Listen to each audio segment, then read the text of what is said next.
Iran America போர் உச்சத்தில் இருக்கிறது.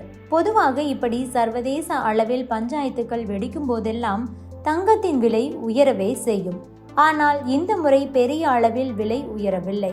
குறிப்பாக இந்தியாவில் தங்கத்தின் விலை ஏறவில்லை. இந்த தங்க விலை சரிவு பற்றி நிபுணர்கள் என்ன சொல்கிறார்கள்? இந்த சரிவுக்கு என்ன காரணம்? இந்த பதிவில் விரிவாக பார்க்கலாம்.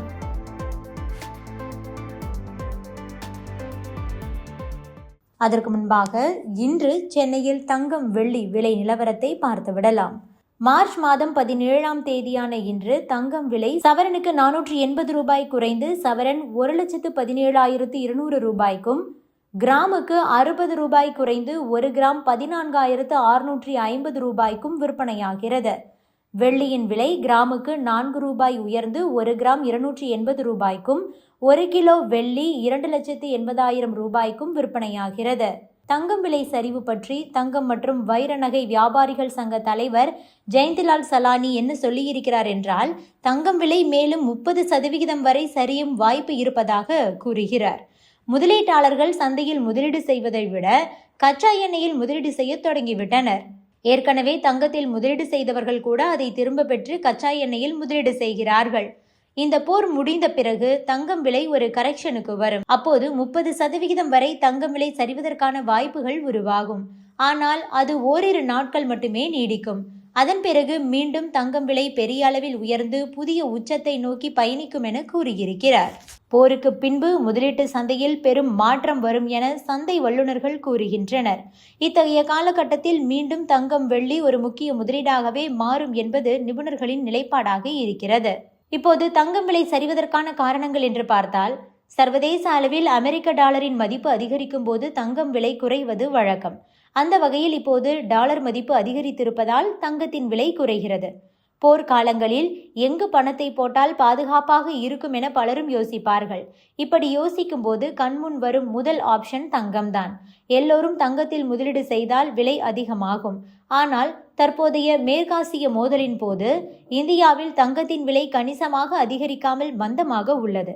அதற்கான காரணம் குறைந்த தேவை, அமெரிக்க டாலரின் வலிமை, அதிக வட்டி விகிதங்கள், விநியோக உபரி மற்றும் வளைகுடா தங்க வர்த்தக தடங்கல்கள்.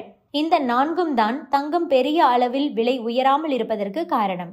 அமெரிக்க டாலரின் வலிமையே முக்கியமான காரணி. சர்வதேச அளவில் தங்கம் அமெரிக்க டாலரில் தான் விற்பனை செய்யப்படுகிறது. டாலர் மதிப்பு உயர்ந்தால் தங்கம் இறக்குமதி செய்யும் இந்தியா போன்ற நாடுகளுக்கு அது விலையை உயர்த்தி வாங்கக்கூடிய ஆர்வத்தை குறைக்கிறது. எனவேதான் தற்போது தங்கம் விலை உயரவில்லை. மறுபுறம் போர் கச்சா எண்ணெய் விலையை உயர்த்தி உலகளாவிய பணவீக்க அச்சத்தை தூண்டிவிடுகிறது. பணவீக்கம் அதிகரிக்கும் போது மத்திய வங்கிகள் விலைகளை கட்டுப்படுத்த வட்டி விகிதங்களை உயர்த்துகின்றன. எனவே தங்கத்தில் காசு போடுவதை விட பாண்டு பத்திரங்களில் காசு போட்டால் அதிக வட்டி கிடைக்கும்.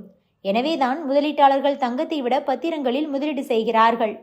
இந்தியாவில் கடந்த ஆண்டில் தங்கத்தின் விலை கடுமையாக உயர்ந்ததால் நகை தேவை பலவீனமாகி உள்ளது. இந்த விலை உயர்வு வாங்குபவர்களுக்கு தங்கத்தை கட்டுப்படியாகாததாக மாற்றிவிடும். நடப்பு ஆண்டின் தொடக்கத்தில் ஏற்பட்ட அதிக இறக்குமதிகளால் நகை கடைக்காரர்களிடம் போதுமான அளவு இருப்பு உள்ளது. இது தற்காலிக விநியோக உபரியை உருவாக்கி இருக்கிறது. வளைகுடா நாடுகளில் ஏற்பட்ட போக்குவரத்து தடங்கல்களும் சந்தையை பாதித்தன. உலகின் முக்கிய வர்த்தக தங்க மையமான துபாய் போர் காரணமாக விமானம் மற்றும் சரக்கு போக்குவரத்து பாதிப்புகளை எதிர்கொண்டிருக்கிறது. எனவே பலரும் தங்கத்தை தள்ளுபடி விலையில் விற்று வருவதாக செய்திகள் வெளியாகிய வண்ணம் இருக்கிறது. ஒட்டுமொத்தமாக ஒவ்வொரு போரின் போதும் தங்கத்தின் விலை உயராது என்பதை இந்த சம்பவம் காட்டுகிறது. அமெரிக்க டாலரின் வலிமை, அதிக வட்டி விகிதங்கள், பலவீனமான நகை தேவை மற்றும் இந்தியாவில் உபரி விநியோகம் ஆகியவை புவிசார் அரசியல் மோதல்களால் தங்கம் விலை உயராமல் காத்து கொண்டிருக்கிறது.